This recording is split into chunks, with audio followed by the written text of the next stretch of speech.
आज मैं आपके लिए कुछ और वर्ड्स और उनकी मीनिंग लेकर आया हूँ। इससे पहली वाली वीडियो में भी हम 15 वर्ड्स और उनकी मीनिंग डिस्कस कर चुके हैं। इस वीडियो में कुछ और वर्ड्स हैं। इसके अलावा इस वीडियो को आप आखिर तक देखिएगा क्योंकि आखिर में एक बहुत इंटरेस्टिंग वर्ड है आपके लिए। तो आइए शुरू करते हैं। सबसे पहला वर्ड जो आज हम पढ़ेंगे वो है पोज़र। पोज़र एक नाउन है, इसका मतलब होता है पहेली। हिंदी में इसको हम पहेली कहते हैं। तो पोज़र का मतलब ये हो जाएगा कि कोई भी समस्या जिसको सॉल्व करना बहुत ही डिफ़िकल्ट हो, कोई भी क्वेश्चन जिसको आंसर करना बहुत ही डिफ़िकल्ट हो, तो उसको पोज़र कहा जाता है। जैसे एग्जांपल है how corona virus will end is still a poser. तो ये बड़ा अच्छा एग्जांपल हो जाएगा पोज़र का। नेक्स्ट वर्ड है रिबर्ट। रिबर्ट एक वर्ब है और रिबर्ट का मतलब होता है गलत साबित करना।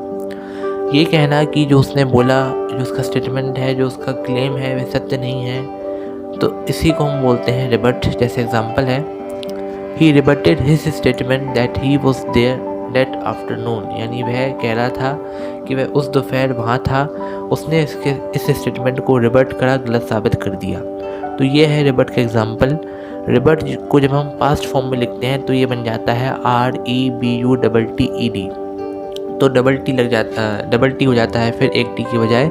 तो ये होता है रिबर्ट का मीनिंग। नेक्स्ट वर्ड है फायर आर्म। फायर आर्म का मतलब होता है ऐसी बंदूक, ऐसी गन जिसको आसानी से कहीं भी ले जाया जा सकता है। यानी कि जो बड़ी राइफल होती है उसके बजाय छोटी बंदूक है जिसको आसानी से कहीं भी ले जाया जा सके, तो वह फायर आर्म कहलाती हैं। जैसे एग्जांपल है pistols and revolvers are firearms. यानी कि जो पिस्टल्स हैं, रिवॉल्वर्स हैं, दोनों फायर आर्म की कैटेगरी में आ जाएंगी क्योंकि दोनों को आसानी से कहीं भी ले जाया जा सकता है उनके छोटे साइज के कारण। फायर आर्म के बाद नेक्स्ट वर्ड है स्टेटस क्वो। स्टेटस क्वो एक लैटिन फ्रेज है। इसका मतलब होता है द प्रेजेंट सिचुएशन। यानी कि प्रेजेंट यानी कि वर्तमान की जो स्थिति है, जो वर्तमान की सिचुएशन है, उसको स्टेटस क्वो कहा जाता है। इसका इंग्लिश में भी इस्तेमाल होता है। तो स्टेटस क्वो का मतलब होता है प्रेजेंट सिचुएशन, यानी कि वर्तमान की स्थिति कहलाती है स्टेटस क्वो। इसके साथ एक और नेक्स्ट वर्ड है स्टेटस क्वो की तरह ही, वो है स्टेटस क्वो एंटी। स्टेटस क्वो एंटी का मतलब होता है the way things were before. यानी कि जिस तरीके से चीज़ें पहले थीं। तो ये होता है स्टेटस क्वो एंटी का मतलब, यानी कि यथा पूर्व स्थिति, यानी कि पहले की स्थिति कहलाती है स्टेटस क्वो एंटी। और प्रेजेंट की यानी कि आज की सिचुएशन, आज की स्थिति कहलाती है स्टेटस क्वो। तो प्रेजेंट सिचुएशन के लिए हम इस्तेमाल करते हैं स्टेटस क्वो, जिसका मतलब होता है प्रेजेंट सिचुएशन। और स्टेटस क्वो एंटी का मतलब होता है पूर्व की स्थिति, यानी कि जो स्थिति पहले या पास्ट में थी तो उसको स्टेटस क्वो एंटी बोलते हैं। इसी तरह से एक और फ्रेज है लैटिन का, वो है स्टेटस क्वो एंटी बेलम। स्टेटस क्वो एंटी बेलम का मतलब होता है कि जो स्थिति युद्ध से पहले थी, तो वहाँ पे हम इस्तेमाल करते हैं युद्ध वगैरह के लिए स्टेटस क्वो एंटी बेलम, यानी कि युद्ध से पहले की स्थिति, युद्ध से पहले की सिचुएशन, तो वह कहलाती है स्टेटस क्वो एंटी बेलम। जैसे एग्जाम्पल है स्टेटस क्वो एंटी का how status quo anti would be reinstate was the main point of discussion in our meeting. यानी किस तरीके से पूर्व की स्थिति करी जाए, कैसे पूर्व की स्थिति बहाल होगी, तो यही हमारी मीटिंग का मुख्य बिंदु था डिस्कशन का। तो ये एग्जांपल है स्टेटस क्वो एंटी का। तो ये 3 वर्ड हैं, 3 लैटिन के फ्रेज हैं, मिलते जुलते हैं आपस में।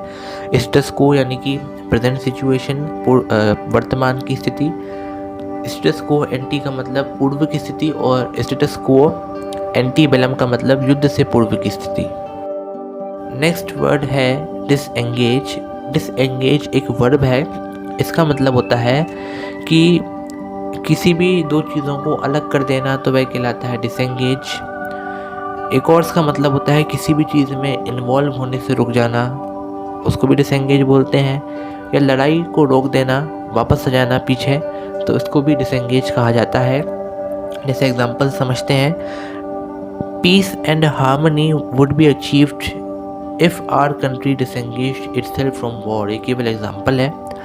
तो यहाँ पे एग्जांपल में ये कहा जा रहा है कि peace and harmony would be achieved, यानी कि शांति सद्भाव दोबारा से अचीव हो सकता है अगर हमारा देश वॉर से अपने आप को डिसएंगेज कर ले, लड़ाई को रोक दे और उसमें इन्वॉल्व होने से रुक जाए। तो ये होता है डिसएंगेज का मतलब, ऐसे इसका इस्तेमाल करते हैं। एग्जाम्पल केवल समझाने के लिए लिया गया है। तो नेक्स्ट वर्ड है बीहेमोथ। बीहेमोथ का मतलब होता है ऐसी कोई सी भी चीज़ जो कि बहुत बड़ी हो, एक्सट्रीमली लार्ज, बहुत ही बड़ी हो और लार्ज होने के कारण पावरफुल भी हो, तो वहाँ पे हम इस्तेमाल करते हैं बीहेमोथ। हिंदी में इसका मतलब हो जाएगा विशालकाय, जो बहुत ही बड़ी है, बहुत ही पावरफुल है, तो वहाँ पे हम इस्तेमाल करते हैं बीहेमोथ। एक और इसका मतलब ये भी हो जाता है कि कोई भी कंपनी या कोई भी संगठन, कोई भी ऑर्गेनाइजेशन जो बहुत ही बड़ा हो, पावरफुल हो, तो वहाँ पे भी हम इस्तेमाल करते हैं बीहेमोथ। जैसे एग्जांपल है फाइनेंशियल बीहेमोथ, यानी कि फाइनेंशियल बीहेमोथ का मतलब हो जाएगा वित्तीय महाशक्ति। नेक्स्ट वर्ड है स्प्री। स्प्री एक नाउन है और स्प्री का मतलब होता है कि जब हम कोई भी इंजॉयबल चीज़ जैसे कि शॉपिंग वगैरह या पैसे खर्च करना बहुत ज़्यादा करते हैं, मोर देन यूजुअल करते हैं, तो उसी दौड़ को, उसी शॉर्ट पीरियड को स्प्री कहा जाता है, जैसे कि शॉपिंग स्प्री। स्प्री की तरह ही एक मिलता जुलता वर्ड है, वो है बिंज। बिंज भी एक नाउन है, इसका मतलब भी वही होता है लगभग स्प्री की तरह ही, कि जब हम जो इंजॉयबल चीज़ होती है उसको बहुत ज़्यादा करते हैं एक एक्सट्रीम वे में, तो इसी को ही बिंज कहा जाता है। बिंज के बाद नेक्स्ट वर्ड है बर्सर्क, और बर्सर्क भी बी से शुरू हो रहा है, लेकिन जो बर्सर्क है वो एडजेक्टिव है, विशेषता बताएगा, विशेषण है। बर्सर्क का मतलब होता है वेरी एंग्री, यानी कि बहुत ज़्यादा क्रोधित। इसको या फिर ये भी कह सकते हैं आपे से बाहर, जो आउट ऑफ कंट्रोल हो, तो वहाँ पे हम इस्तेमाल करते हैं बर्सर्क। जैसे एग्जांपल है, एग्जांपल समझते हैं। The crowd went berserk when he arrived, यानी कि जब वह आया तब जो भीड़ थी वो एकदम आपे से बाहर हो गई, आउट ऑफ कंट्रोल हो गई। तो ये होता है बर्सर्क का मतलब। वेरी एंग्री के लिए भी इस्तेमाल करते हैं, यानी जो क्रोध से पागल हो एकदम, तो वहाँ पे भी हम बर्सर्क इस्तेमाल करते हैं ऐसे व्यक्ति के लिए। या फिर जो चीज़ आपे से बाहर चली जाए, आउट ऑफ कंट्रोल चली जाए, तो वहाँ पे भी हम इस्तेमाल करते हैं बर्सर्क। ये दोनों ही मीनिंग है बर्सर्क के, और ये एक एडजेक्टिव है। नेक्स्ट वर्ड है एमेंसिपेशन। एमेंसिपेशन एक नाउन है और इसका मतलब होता है कि किसी व्यक्ति को मुक्त कर देना, तो इसी को एमेंसिपेशन कहा जाता है। हिंदी में कहें तो मुक्ति कह सकते हैं। और एक और है वर्ड है, वो है मोक्ष। तो मोक्ष का मतलब भी इंग्लिश में एमेंसिपेशन ही होता है। जैसे एग्जांपल समझते हैं। एग्जांपल है एमेंसिपेशन फ्रॉम स्लेवरी, यानी कि गुलामी से आज़ादी, गुलामी से मुक्त कर देना, तो इसी एक्ट को एमेंसिपेशन कहा जाता है। मुक्ति कह सकते हैं या मोक्ष कह सकते हैं। एमेंसिपेशन के बाद नेक्स्ट वर्ड है बी लाइन, और बी लाइन का हम इस्तेमाल करते हैं एज अ फ्रेज के रूप में। जैसे make a beeline for, तो इस तरीके से हम इस्तेमाल करते हैं बी लाइन का। इसका मतलब होता है सीधा रास्ता, यानी डायरेक्टली किसी की तरफ जाना, तो उसको हम बी लाइन बोलते हैं। जैसे एग्जांपल समझते हैं। Pilgrims make a beeline for entering into the temple, यानी कि जो पिलग्रिम्स थे, जो श्रद्धालु थे, तो वह मंदिर में जाने के लिए उन्होंने एक बी लाइन बनाई, यानी कि मंदिर में जाने के लिए उन्होंने एक सीधा रास्ता बनाया और डायरेक्टली मंदिर की तरफ जाने लग गए। तो ये होता है मेक अ बी लाइन का मतलब। ऐसे हम इस्तेमाल करते हैं आमतौर पे फ्रेज के रूप में, make a beeline for something / somebody. Beeline के बाद जो नेक्स्ट वर्ड है वो है मोटार। तो मोटार के 3 मीनिंग होते हैं। पहला मीनिंग होता है मकान बनाने का मसाला, यानी कि सैंड, सीमेंट या फिर लाइम वगैरह और वाटर, इन तीनों को मिला के एक मिश्रण तैयार किया जाता है, जिसको ईंटों को साथ में चिपकाने के लिए, दीवार बनाने के लिए इस्तेमाल किया जाता है। सीमेंट का कभी अकेले इस्तेमाल नहीं होता है, तो इसी मिक्सचर को मोटार कहा जाता है।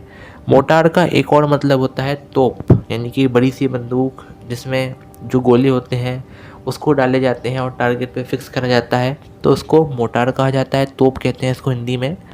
तीसरा जो मीनिंग है मोटार का वो है ओखली, यानी कि एक बड़ा सा बोल जिसमें चीज़ों को, आमतौर पे फूड के मटेरियल को पीसा जाता है, क्रश करा जाता है, तो इसी तरह के जो बोल को मोटार कहा जाता है। इसमें क्रश करा जाता है एक टूल की मदद से, जिसको पेस्टल कहा जाता है, जिसको हिंदी में मूसल कहा जाता है, मूसल। तो ओखली और मूसल यानी कि मोटार एंड पेस्टल, तो ये हो जाएगा। और मोटार के 2 और मीनिंग है इसके अलावा, एक है तोप और एक है मकान बनाने का मसाला। मोटार के बाद नेक्स्ट वर्ड है होविट्ज़र। होविट्ज़र भी एक नाउन है और ये भी मोटार से ही संबंधित वर्ड है। होविट्ज़र भी मोटार की तरह ही एक तरह की तोप होती है, लेकिन उससे थोड़ी छोटी होती है। इससे शेल फायर कर जाते हैं। शेल का मतलब होता है एक बड़ी सी बुलेट की तरह बड़ी होती है, तो उसको शेल कहा जाता है। टारगेट को फिक्स करा जाता है और हवा में छोड़ी जाती है। तो ये होता है होविट्ज़र का मतलब। मोटार की तरह ही होता है, लेकिन मोटार थोड़ा छोटा होता है। लास्ट वर्ड है हेल फायर। हेल फायर भी एक नाउन है और इसका मतलब होता है कि ऐसी सज़ा, ऐसी पनिशमेंट जो किसी व्यक्ति को भुगतनी पड़ती है उसके मरने के बाद, उसकी डेथ के बाद। जी हाँ, कुछ लोगों का मानना होता है कि इंसान जो जीवन में कर्म करता है उसका उसे फल उसकी मौत के बाद, उसकी डेथ के बाद मिलता है। तो जो सज़ा जो उसे भुगतनी पड़ती है अपनी कर्मों की, उसकी डेथ के बाद, उसकी मौत के बाद, तो उसी सज़ा को, उसी पनिशमेंट को हेल फायर भी कहा जाता है। आई होप कि आपको ये वीडियो पसंद आया हो। अगर पसंद आया हो तो लाइक कीजिए, अपने दोस्तों के साथ शेयर कीजिए और मेरे चैनल को सब्सक्राइब कीजिए फैक्ट्स खजाना को। तो मिलते हैं अगली वीडियो में।